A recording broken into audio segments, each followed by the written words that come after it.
မေတ္တာမေစုတကောလောကေသူပုံလောဟောတုသဗ္ဗရံမေတ္တာပုပ္ပါဒုက္ခန္တေနဒုက္ခတုဝါတိတာပဇံလောကီတတဝါလီလီမီခိုပေါ်လာလောကရကဘာအတွင်း၌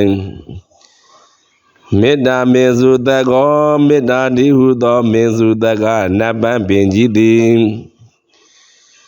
သဗ္ဗဒါနိနိညာညခတ်သိမ်းသောကာလတိုင်းမှာသူပုံတော်အခိုင်အခိုင်ကြိုင်နိုင်စွာပွင့်သည်ဟောတုမုံရှာမသွေဖြစ်ပါစေတည်း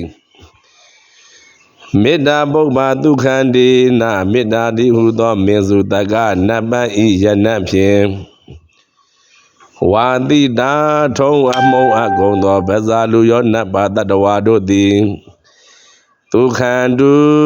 ကိုယ်စိတ်အေးကဘေးရန်ကွာ၍